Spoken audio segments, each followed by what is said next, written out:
ومن يضلله فلا هادي له واشهد ان لا اله الا الله وحده لا شريك له واشهد ان محمدا عبده ورسوله اما بعد فاعوذ بالله من الشيطان الرجيم بسم الله الرحمن الرحيم الف لام میم تلك آیات الكتاب الحکیم هدى ورحمة للمحسنين الذين يقيمون الصلاة ويؤتون الزكاة وهم بالآخرة هم يوقنون أولئك على هدى من ربهم وأولئك هم المفلحون ومن الناس من يشتري لهو الحديث ليضل عن سبيل الله بغير علم ويتخذها هزوا أولئك لهم عذاب مهين وإذا تتلى عليه آياتنا ولى مستكبرا كأن لم يسمعها كأن في أذنيه وقرا فبشره بعذاب أليم إن الذين آمنوا وعملوا الصالحات لهم جنات النعيم خالدين فيها وعد الله حقا وهو العزيز الحكيم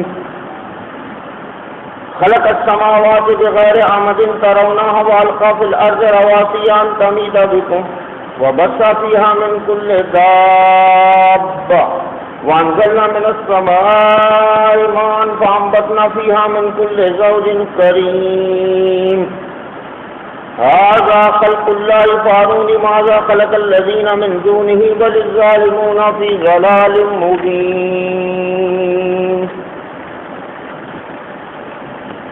قابل احترام دوستو بزرگوں،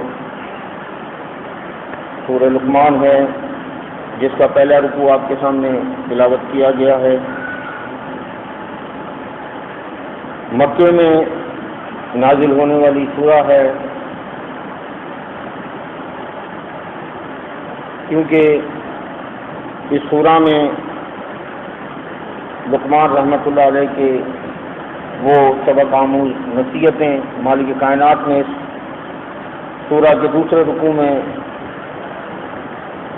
بیان کی ہیں تفصیلاً. تو اسی حوالے سے اس سورہ کا نام سورہ لقمان رکھا گیا ہے. ایک علامتی نام ہے، بعد میں آخرت کا ڈراوا اور توحید کی باتیں کی گئی ہیں. بتایا گیا لوگوں کو کہ توحید کیا چیز ہے. علم غیب کے بارے میں آخری آیتوں میں بڑی وضاحت کے ساتھ تفصیل آئی ہے. جس دور میں یہ سورہ نازل ہوئی ہے اس دور میں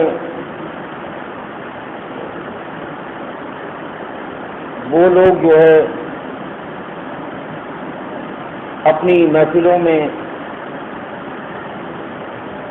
حکیم لقمان کی باتیں کرتے تھے، اس کی حکمت اور دانائی کے بارے میں ضرب مثالیں دیا کرتے تھے. تو مالک کائنات نے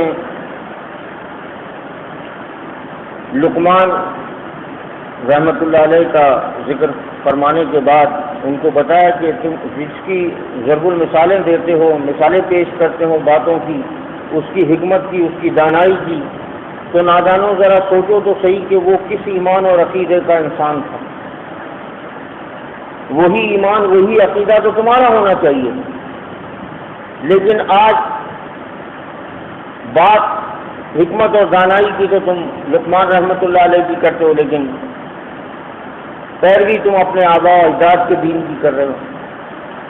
تو یہ بات ان کو بتائی گئی. آپ دیکھیں کہ لقمان رحمۃ اللہ علیہ کے بارے میں عام طور پر فی معاشرہ بھی یہ بات مشہور ہے کہ وہ بڑے زبردست حکیم تھے، حالانکہ قرآن اس کی نفی کرتا ہے. بعض لوگ کہتے ہیں کہ جی جڑی بوٹیاں جو ہیں ان کے زمانے میں بولا کرتی تھیں کہ جی میں اس مرض کی دوا، تو ایسا نہیں ہے۔ مالک کائنات نے یہ بات اپنی کتاب میں تفصیل سے بیان کر دی کہ وَلَقَدْ آتَيْنَا لُقْمَانَ حِکْمَةً، ہم نے لقمان کو حکمت سکھائی تھی۔ تو حکمت وہ نہیں جڑی بوٹیوں والی، حکمت اور دانائی سکھائی تھی۔ ان اشکر للہ، اس لیے کہ وہ اللہ کا شکر گزار بندہ بن جائے۔ اب آپ نصیحتوں پہ غور کریں تو پوری کی پوری نصیحتیں جو ہیں قرآن کی دعوت کے عین مطابق، تبلیغی جماعت کی دعوت کے مطابق نہیں، قرآن کی دعوت کے عین مطابق ہے کہ اعمال جو ہے وہ ایمان کے بعد ہے، ایمان اول ہے۔ تو جہاں سے یہ نصیحتیں شروع ہوتی ہیں، اگر بغور اس کا مطالعہ کیا جائے تو پتہ چل رہا ہے کہ حکیم لقمان رحمۃ اللہ علیہ نے بھی پہلے ایمان کی دعوت دی اپنے بچوں کو، جو نصیحت کی ہے وہ پہلے ایمان کی نصیحت کی ہے، اور فرمایا کہ یا بنیا لا تشرک باللہ، کہ اے میرے بیٹے دیکھنا تم اللہ کے ساتھ کسی بھی چیز کو شریک نہ ٹھہرانا، ان الشرک لظلم عظیم، کیونکہ یہ شرک جو ہے ظلم عظیم ہے۔ یہ پہلی بات۔ یہ نہیں کہا کہ بھائی نماز پڑھتے رہنا، نماز کو قضا مت کرنا، روزے رکھتے رہنا، حج پر جانا، نہیں، پہلی بات یہ بتائی کہ تم اللہ کے ساتھ کسی کو بھی شریک نہ ٹھہرانا، اور پھر یہ بات بتائی کہ دیکھو یا بنیا، اے میرے بیٹے، انہا ان تکو مثقال حبۃ من خردل فتکن فی صخرۃ او فی السماوات او فی الارض یأتی بہا اللہ، کہ رائی کے دانے کے برابر بھی کوئی چیز کسی چٹان میں، کسی پہاڑ میں، کسی جگہ چھپی ہو، مالک اسے ڈھونڈ نکالے گا، یہ عقیدہ رکھو۔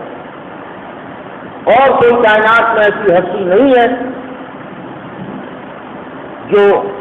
جس میں یہ صفت موجود ہے۔ ایمان کی بات بتائی، اور پھر اس کے بعد دوسری بات جو بتائی گئی، یا بنیا، اے میرے بیٹے، اقیم الصلاۃ، یہ ایمان رکھنا، یہ ایمان جب تمہارا پختہ ہو جائے تو پھر اس کے بعد صلاۃ کو قائم کرنا، اقیم الصلاۃ، اور پھر صلاۃ کے بعد وامر بالمعروف وانہا عن المنکر، کہ تم لوگوں کو نیکی کی طرف بلاتے رہنا اور برائی سے روکتے رہنا، واصبر علی ما اصابک، اور صبر کرنا جو ان باتوں کے بتانے سے تم پر مشکلات آئیں گی، اس پر صبر کرنا، غصے میں نہ آنا، جذباتی نہ ہو جانا، پریشان مت ہو جانا، صبر کرنا۔ اب نیکی کی طرف بلانے سے اور بدی سے روکنے سے کیا مصیبتیں آئیں گی؟ تبلیغی نصاب کے مطابق، تبلیغی جماعت کے مطابق کوئی مصیبت نہیں۔ آؤ بھائی نماز پڑھو، مسجد میں آ جاؤ، ایمان اور یقین کی باتیں ہوں گی، ایک اللہ سے ہونے کا یقین، غیر اللہ سے نہ ہونے کا یقین، کوئی منع نہیں کرا، کوئی نہیں مار رہا۔ امر بالمعروف جو ہے وہ یہی ہے کہ دیکھو الہکم الہ واحد لا الہ الا هو الرحمن الرحیم، کہ لوگوں تمہارا الہ، تمہارا رب، تمہارا داتا دستگیر غوث العظم، مشکل کشا، فریاد رس، غریب نواز، گنج بخش، تمہیں بیماری دینے والا، تمہیں اولاد دینے والا، تمہیں بانجھ رکھنے والا، تمہاری کھوٹی قسمت کھڑی کرنے والا، تمہاری بگڑیاں بنانے والا ایک اللہ کے ساتھ۔ پھر مصیبتیں آئیں، منکرات سے روکنا کیا ہے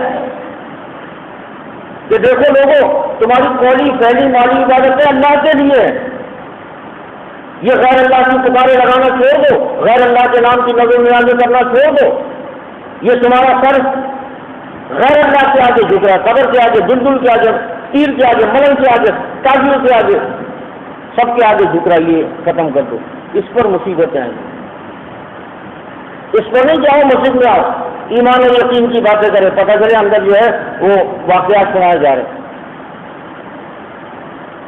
امر بالمعروف اور نہی عن المنکر کا مطلب یہی ہے کہ آپ کو اللہ کی باتوں کو کھول کھول کر بیان کرنا پڑے گا. ایک فقیر ہے, کسی شیعوں کے امام بارگاہ کے پاس باہر کھڑا ہے, وہ کہتا علی اللہ مشکل کشا, اللہ مشکل کشا, اللہ مشکل کشا, کوئی نہیں کچھ کہتا. اس کو 1 روپیہ دیتا, کوئی 98 دیتا, کوئی 5 روپیہ دیتا, کوئی 10 روپیہ دیتا, کوئی جدھر وہ یہ کہے گا کہ لوگوں دیکھو علی رضی اللہ عنہ مشکل کشا نہیں, اللہ مشکل کشا, سارے ماریں گے, مارے گا نہیں مارے, کیونکہ اس نے نشاندہی کر دی. امر بالمعروف اور نہی عن المنکر کا مطلب یہی کہ ہمیں نشاندہی کرنی ہے. پھر اس کے بعد ایمان اور عقیدہ صحیح ہو گیا, صلاۃ کی طرف راغب ہو گیا, پھر امر بالمعروف اور نہی عن المنکر کا فریضہ ادا کیا. پھر اس کے بعد ولا تصخر خدک للناس, اخلاقیات آ گئی. اپنے بیٹے سے کہا کہ یا بنیا دیکھو, کسی سے منہ پھلا کر بات نہ کرنا, اثر کے بات نہ کرنا, غصے میں بات نہ کرنا, ولا تمشی سے لارض مرا, اور زمین پر اکڑ کر نہ چلنا. ان اللہ لا یحب کل مختال فخور, کہ اللہ کسی مستکبر کو, کسی فخر جتانے والے کو پسند نہیں کرتا. داعی حق کا کام کیا ہوتا ہے؟ عاجزی اور انکساری, اخلاق. وہ پہلے اخلاق سے اس کو اپناتا ہے, پھر اس کے بعد اس کے سامنے جب اس کا اخلاق ہی اچھا نہیں ہوگا, اس کی بات اچھی نہیں ہوگی, تو کوئی اس کی بات سننے کو تیار نہیں ہے. تو یہاں لقمان رحمۃ اللہ علیہ کی نصیحت بھی اس بات کی گواہی دے رہی ہے کہ پہلے ایمان کی بات ہے اور پھر اس کے بعد پھر اعمال ہوں گے. وَمَن يَعْمَلْ مِنَ الصَّالِحَاتِ مِن ذَكَرٍ أَوْ أُنثَىٰ وَهُوَ مُؤْمِنٌ, جو بھی کوئی نیک عمل کرے گا, چاہے وہ مرد ہو چاہے عورت, وَهُوَ مُؤْمِن, اس کا مومن ہونا لازمی ہے, ایماندار ہونا لازمی ہے. اس کے بعد اعمال کی قدر و قیمت ہوگی. اس کا ایمان یا رسول مدد, یا علی مدد, یا غوث مدد کا ہوگا, جاجی کھانے والا ہوگا ایمان, علی رضی اللہ عنہ کے نام کا کھچڑا کھانے والا ہوگا, سر اس کا جھکتا ہوگا آگے کے آگے, تو پھر اس پر نہ نمازیں فرض ہے, نہ روزے فرض ہے, نہ زکوٰۃ, نہ حج, کچھ فرض نہیں. اس پر جہنم کی آگ فرض. عاملۃ ناصبہ تصلیٰ نارا حامیہ, اس کے مصداق ہوگا وہ بالکل.